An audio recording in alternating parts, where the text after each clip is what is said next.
pertandingan Liga Inggris udah masuk menuju fase-fase akhir nih dalam perburuan gelar. Karena apa? Masih ada sih emang pertandingan kurang lebih 11 match lagi Liga Inggris yang mesti jalanin sama klub-klub peserta Liga Inggris musim ini. Dan di pertandingan tadi nih, dini hari tadi, ada beberapa partai-partai menarik. Kita mulai dari Liverpool versus Newcastle United. Bisa dibilang ini pertandingan dini hari tadi peluang bagi Liverpool untuk kesandung nih, alias untuk dikejar sama klub-klub yang ada di bawahnya, sama Arsenal, sama Manchester City, sama Nottingham Forest. Tapi Liverpool lagi-lagi menunjukkan kesiapannya untuk angkat trofi musim ini. Setelah di pertandingan tadi menang lagi 2-0, dan yang bikin gol adalah dua pemain tengahnya, Szoboszlai dan McAllister. Ini Liverpool benar-benar udah tampil menyala banget ya kan. Dan emang ya sulit sih untuk mengejar Liverpool di puncak klasmen dengan kondisi performa Liverpool di musim ini di bawah asuhan pelatih barunya nih, Arne Slot. Liverpool main tampil solid dan sering clean sheet nih. Ya kalau kita lihat ya, Liverpool kan sekarang udah jalanin, yang lainnya ada masih banyak yang 27 pertandingan, Liverpool 28 pertandingan, berarti sisa 10 match lagi nih yang mesti jalanin Liverpool di Liga Inggris. Dan Liverpool sekarang poinnya 67, yang paling dekat Arsenal 54, berarti selisih 13 poin sama peringkat 3, bedanya 19 poin, sama City peringkat 4, bedanya 20 poin. Ya menurut gue sih peluang Liverpool untuk jadi juara Liga Inggris musim ini udah di atas 50%, ya 50,2% lah ya kan. Dan kita balik lagi nih ke pertandingan tadi nih, Liverpool lawan Newcastle United. Liverpool selain menang 2-0 karena gol yang bikin sama McAllister sama Szoboszlai, secara permainan tadi Liverpool konsisten dan oke, baik di kiper, lini pertahanan, tengah, dan lini serangnya. Lagi-lagi yang bikin Liverpool tampil konsisten musim ini adalah skuadnya yang lumayan cukup dalam nih. Dari depan, tengah, back emang nggak terlalu nih, karena back kan stoknya terbatas banget Liverpool nih. Kalau bagi center back ya terutama ya, ketika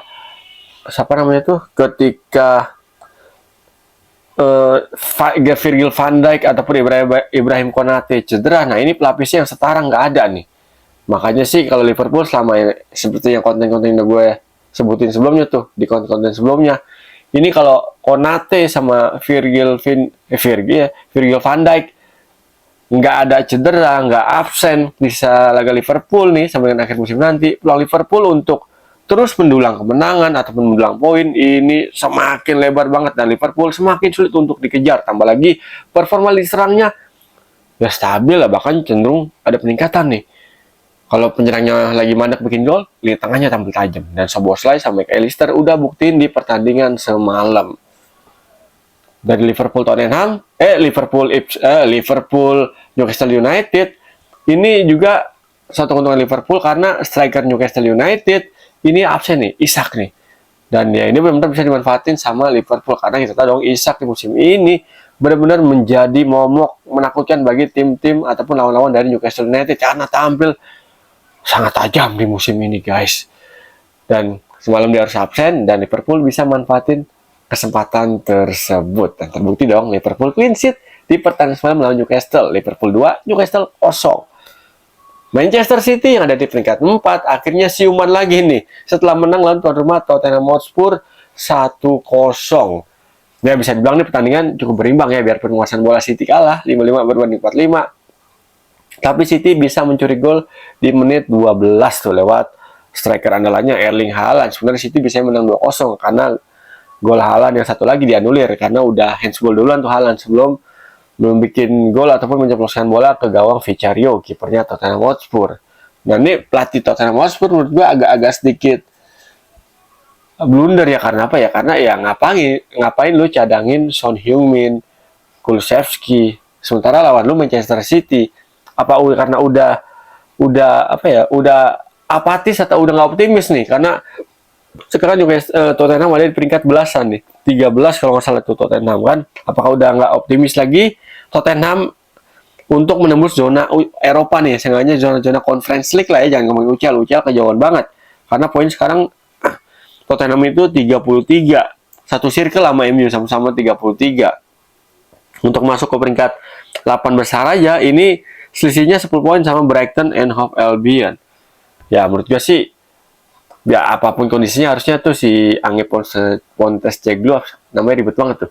Ini harusnya nggak, kalau rotasi ya, jangan Son sama Dejan Kulusevski dong yang dicadangin, karena ini dua pemain penting bagi Tottenham di musim ini. Kulusevski di sisi sayap kanan, Son bisa bergerak dari sisi sayap kiri ataupun di sisi second striker. Tapi sayang banget, terbukti dong ketika kedua pemain ini dijadiin cadangan, Manchester City bisa ngambil keuntungan dengan bisa bikin gol ke gawang Tottenham Hotspur di sisa laga ya. Biarpun Tottenham punya berapa peluang cantik, peluang emas, tapi ya this is Manchester City. Ketika Manchester City udah siuman, performa yang diingin sama Pep Guardiola bisa diterapin di atas lapangan sama pemain Manchester City, ya Manchester City bakalan sulit ditembus lini pertahanannya.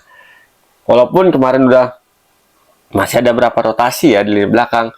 Sebelumnya Ake dimainin sama Kursanov, sekarang Ruben Dias sama Kursanov. Tapi ya kalau performa Manchester City udah balik ke setelan pabrik, Manchester City sangat sulit untuk dikalahkan. Bahkan jangan dikalahkan, untuk dibobol aja tuh gawangnya sulit guys. Tapi ya City udah telat menurut gue nih bangkitnya, karena jarak poinnya sama Liverpool ini udah 20 poin, sementara pertandingan Liga Inggris udah menyisakan kurang lebih 11 pertandingan lagi. Ya sangat berat bagi Manchester City untuk mempertahankan trofi Liga Inggrisnya di musim ini. Maupun Liverpool kesandung pun berkali-kali kayaknya sulit juga. Liverpool kesandung 2 kali pun buat dikejar sangat, jangan sama City. Sama Arsenal pun sulit nih, biarpun Liverpool misalnya kalah 2 kali beruntun nih, tapi kayaknya sulit ya, karena performa Liverpool sekarang kan udah lagi mantul-mantulnya nih ya kan. Kelihatan banget man juga Manchester City pas Haaland bikin gol kayak nggak seneng-seneng banget tuh Haaland. Biasa kan selebrasinya semangat banget Erling Haaland, mana bikin gol ke gawang Tottenham Hotspur ya B aja udah, selebrasi ala kadarnya alias sekedarnya doang. Ya mungkin ini tanda-tanda Manchester City udah mengikhlaskan trofi Liga Inggris ke Liverpool kayaknya nih ya kan.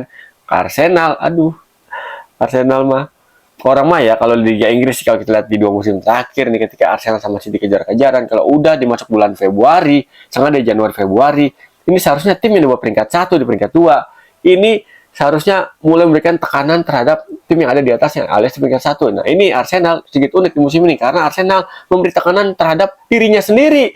Ketika udah lagi tancap gas tim di atasnya, Arsenal malah kesandung, gagal meraih poin penuh. Aduh, emang Arsenal bahkan kalah lagi kemarin kan di Liga Inggris tuh, udah kayak bukan kemarin. Aduh, Arsenal mah emang demennya nyulitin diri sendiri. Pertandingan lainnya nih, ada pertandingan yang cukup menarik, yaitu tim raksasa Liga Inggris di era Sir Alex Ferguson, Manchester United. MU akhirnya bisa meraih kemenangan nih di pertandingan Liga Inggris tengah pekan ini.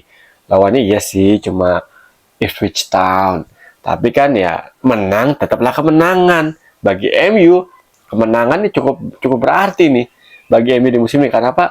Biar dia nggak gabung sama circle zona degradasi, karena MU sekarang kan ada di peringkat 14, poinnya 33 sama kayak Tottenham Hotspur. Dan jarak sama zona degradasi, biarpun dari selisih poin itu lumayan ya, sama zona degradasi selisih poinnya 11 poin ya, tapi kan ya namanya kalau udah dekat-dekat ke peringkat 14, berarti dua ini lagi nama peringkat 16 saja.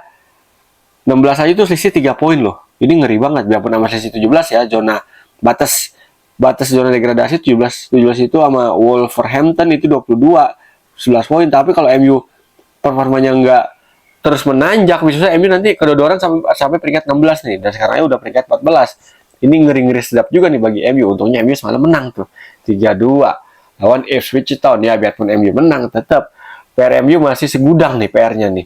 Lini serang masih tumpul, terbukti di pertandingan semalam lawan Ipswich Town yang bikin gol malah arah back tengahnya Matthijs de Ligt sama Harry Maguire, ditambah lagi dibantu sama pemain Ipswich ini yang bikin gol ke gawangnya sendiri pas saat MU ketinggalan 1-0.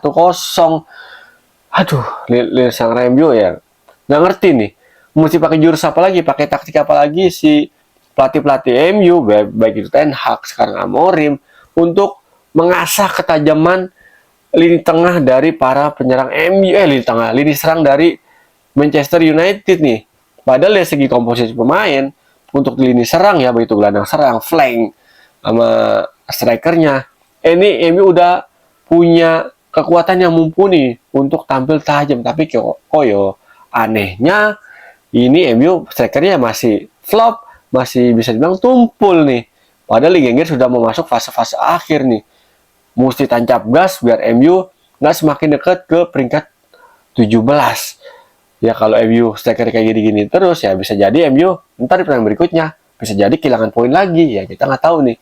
Ditambah lagi Onana juga performanya kocak banget di pertandingan semalam pun 2 gol MU. Aduh, ini benar-benar Onana.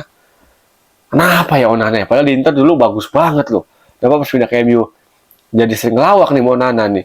Ya, dari segi performa ya mungkin Onana mesti sering-sering ikut jerit malam kali ya.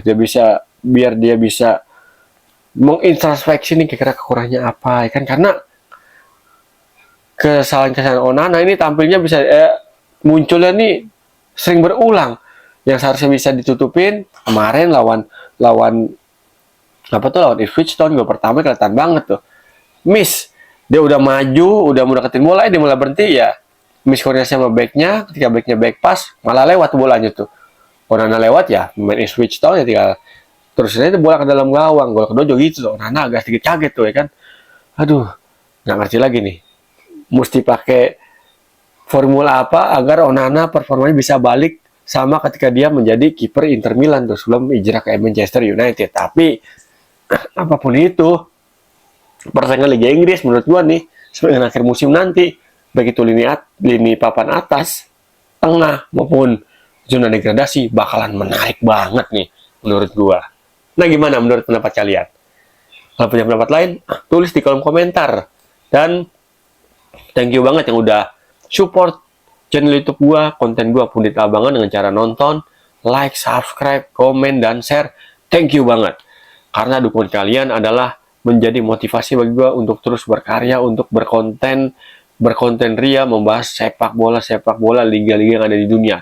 Baik itu Liga Inggris, Liga Spanyol, Italia, Liga Jerman, Belanda, dan liga-liga lainnya, dan tentunya Liga domestik dong, Liga Indonesia, dan Timnas Indonesia.